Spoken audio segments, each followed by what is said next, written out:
Today on Steve's Makerspace, we have a pattern maker. It's not perfect, and I know that Brent Batch could have done a better job, but this is the best I could do, and I hope you enjoy it. I spent a long time working on this project. I'll start by showing off the features, and for those who are interested, I'll show you how I made it. You don't actually have to be a genius to be able to build something like this. So get ready for Steve's Makerspace.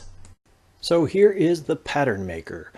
When you first spawn it in, there's no need to weld it to the ground. It is going to be laggy, but that's not because of a need to weld it to the ground. It's just got a lot of logic gates that it's trying to keep track of. So you look up, get into the seat, and then look down. So the first thing to do is to press the 1 button that turns on the screen. 3 and 7 are going to turn on the randomizers so that we get a random pattern. The main drawing that is happening on this pattern maker is happening in the bottom right corner. The other 4 quadrants of the pattern maker are just mirror images of the bottom right quadrant. Buttons and switches on 3, 4, 5, and 6 are controlling the right and left movement, and buttons and switches on 7, 8, 9, and 0 are controlling the up and down movement. Besides using the randomizer, we can control this manually. You can make your own patterns using 5, 6, 9, and 0. 5 and 6 are left and right, 9 and 0 are up and down. So here I'm pressing to the left, the 5 button. Now I'm going to press 0, the down button. Now I'll press 6, the right button, and here I'll press 6 some more. Now I'm just pressing 6 and 0, 6 and 0, and making a diagonal pattern. Button 4 is for continual movement to the left or to the right. You see those logic gates next to 4. The first position of the logic gate is off, the second position is move to the left, and the third position is move continually to the right. Now if I press 7, I'll turn the randomizer for up and down on, and now I have continuous movement to the left with random movement up and down. I'm going to speed this up a little bit so you can watch the patterns develop a little faster. Now I'll press 4 again and we'll have continuous movement to the right instead of the left. Up and down is still random here. Now I'll turn off the up and down randomizer, number 7, and turn on 8. And now I'm going to get diagonal lines because it's doing continual movement up and to the right. Now unfortunately, if it retraces a path that it's been on recently, the lights won't light up again. So I'll talk about that limitation a little later when I talk about the build. Here I've left on continuous right movement, and I'm using the 9 and 0 to make it go up and down. Now the only button left on here that we haven't talked about yet is button number 2.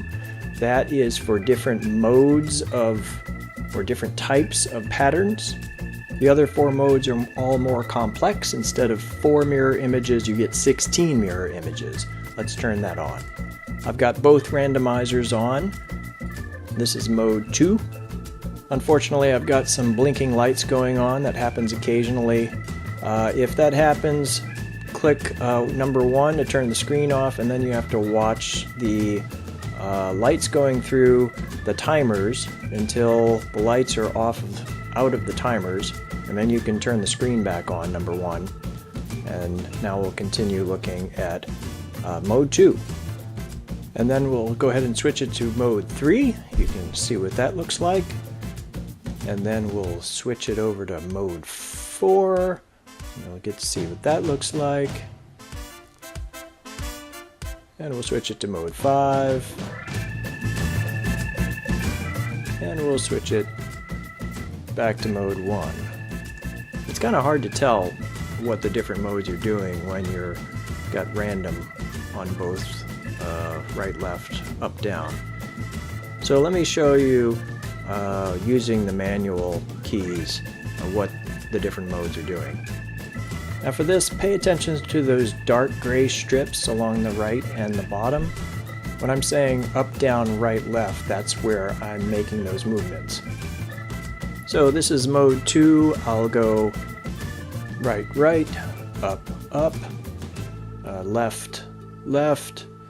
Now I'll do the same thing with modes 3, 4, and 5, but I'm going to speed it up a bit.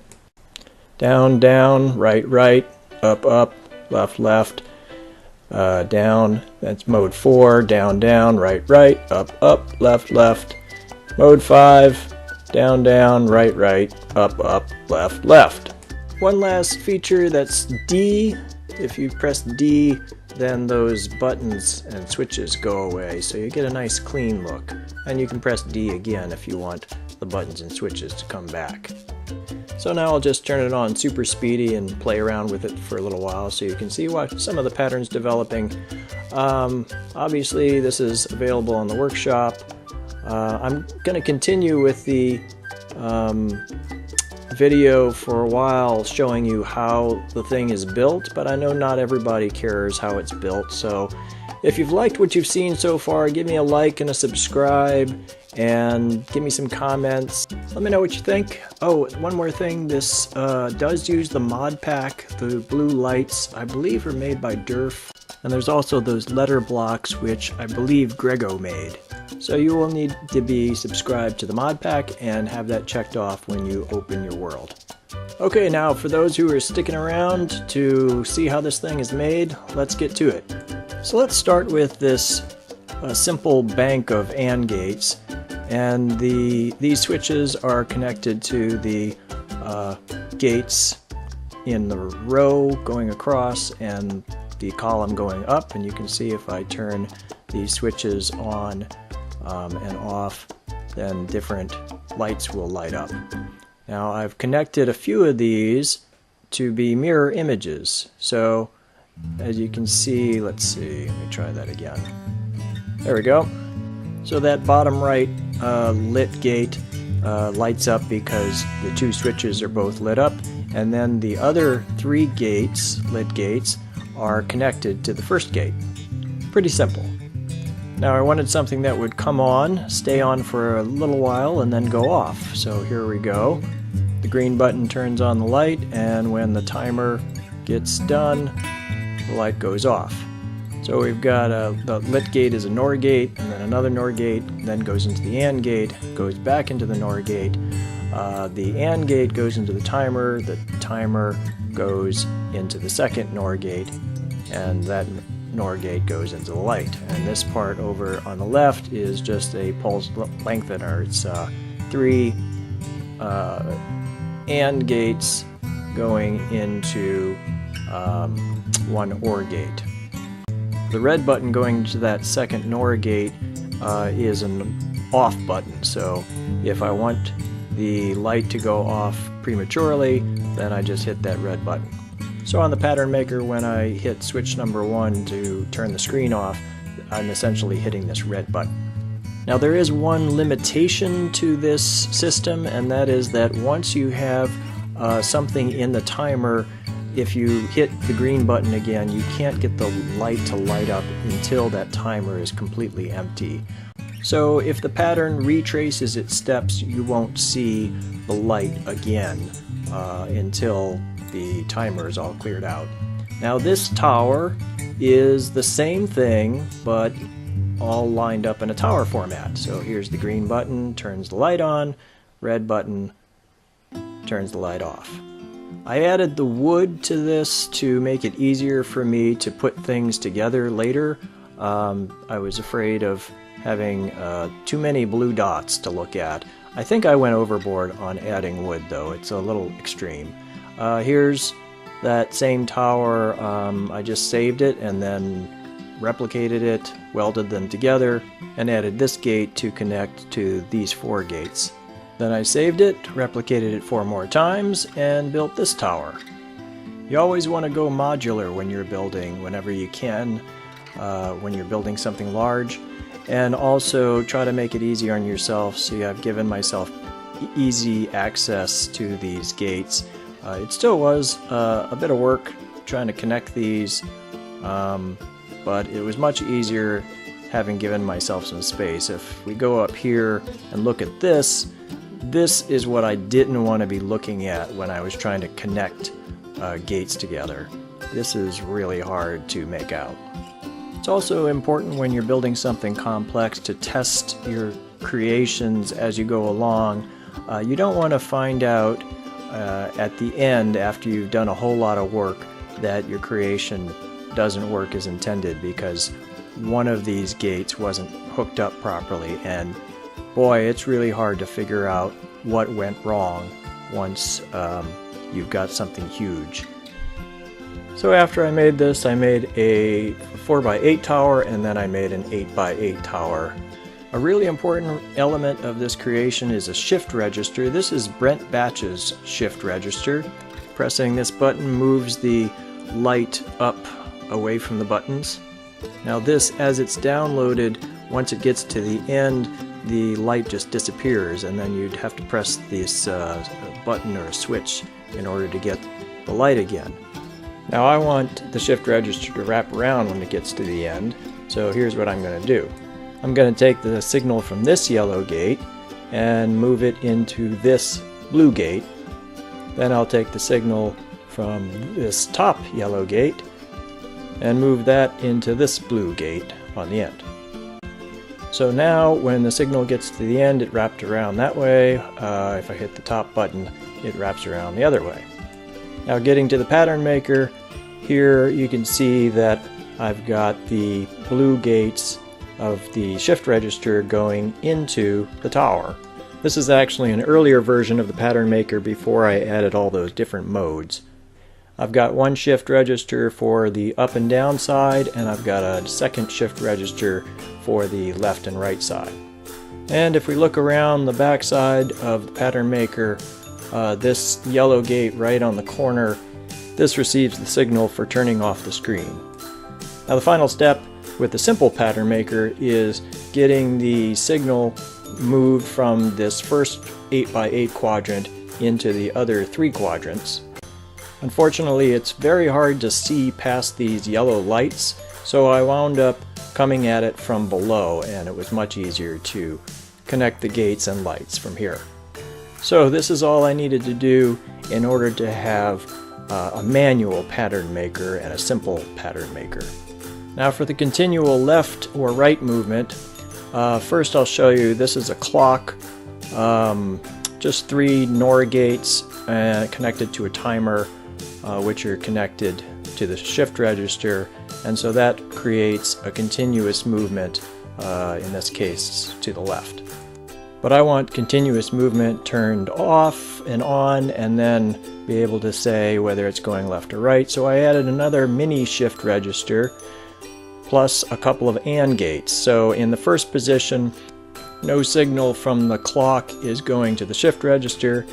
If it's in the second position, then that meets up with the clock signal and goes into the bottom button on the main shift register, which pushes the signal to the left.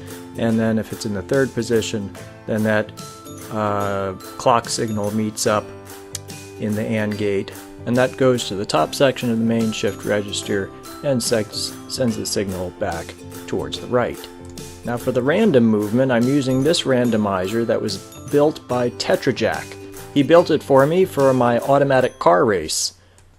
I have no idea how it works, but I'll leave a link to Tetrajak's channel and his video explaining it, as well as the workshop build, of course. These red gates on the end are the output signals. It provides 4 different random signals, which is just great for this project. So here you can see on the left here I've got the continuous movement shift register, and then I've got the randomizer back here. There's 2 threads for the left-right movement, and then there's 2 other threads from the randomizer for the up and down movement. The signals for left random movement, continuous left movement, or the left button all come together in this OR gate. There's another OR gate receiving the signals for movement to the right, but I can't have left and right being pressed at the same time or it causes a problem in the shift register. So for this section here, I'm saying only allow a left or right signal to go forward as long as there's no left and right signal at the exact same time. So to explain the different modes, I'm going to get out of scrap mechanic for just a second to explain this because the wiring is atrocious. So this represents the full screen, and so in the different modes it's always going to be that what happens in this area gets mirrored into these areas. So an X here is always going to be an X here, here, and here, and so forth. But in the different modes, this area gets changed, in particular these three areas right here. So in mode 1, this is a blow up of this area right here. So in mode 1, everything, you got 8 gates feeding into the gates here, and so there's nothing unusual going on. Alright, mode 2 though, this area doesn't have any change. You've still got these 4 gates feeding into here and these 4 gates feeding into here. You get the same pattern in this block right here, but you can see that this signal will be mirrored down here, and this signal will be mirrored here. This signal goes into here, this signal goes into here, and so you get a different pattern. That's mode 2. And then you switch to mode 3, and now this signal gets mirrored here, this signal gets mirrored here, this one here, and so forth, right? Mode 4, we get another different kind of mirroring. And then here's what mode 5 looks like. So when you're using that mode shift register, you're just shifting between these modes, shift, and we're just using some AND gates and some OR gates to determine which mode we're in and which signals are going to wind up going to the columns and the screen ultimately. That's it. Simple. Okay, not so simple. So here is yet another shift register. This is for the different modes, 5 different modes. The one on the far right is for the simple pattern maker, and then the other 4 are for the more complex pattern makers. So let's take a look at the shift register for the up and down movement. These 4 light blue OR gates are taking the signal from the shift register, the 8 gates, and putting it into these 4 gates. Just keep that in mind for now. Now if we look at the shift register, this dark blue gate is going to these 4 gates on the top. The green is going to these 4 gates. The purple on the shift register is going over there. Brown over here, and yellow over there as well. Those 5 sets of gates are for redirecting the signal based on what kind of pattern it's going to create. These dark blue gates are also getting a signal from these true blue gates on the left. These white gates are going to the tower on the right side. These white gates are going to the tower on the left side. So if I jump up here and we'll look at those green gates on the right, the 4 gates, you can see first that they're doing the exact same thing as the light blue gates on the left, and that the white gate on the left is doing the exact opposite of the green gates on the right. In this case, the signal is going from the true blue gate to the light blue gate, over to the green gates, and then to the white gates, and then from there up to the left side of the tower. Here's what it all looks like with spider webbing. It's not really as bad as it looks. I've got it all separated out pretty well. That's it. Let me know what you think. Let me know if you have any ideas for what more I could do with the pattern maker. I do already have another version of the pattern maker that I'll be recording in another week or so. and it involves this. What do you guys think this is for? You'll find out in another week or so. Okay folks, thanks for watching. As always, like, subscribe, give me comments. It helps my channel and I really want to know what you think. So until next time, this has been Steve's Makerspace.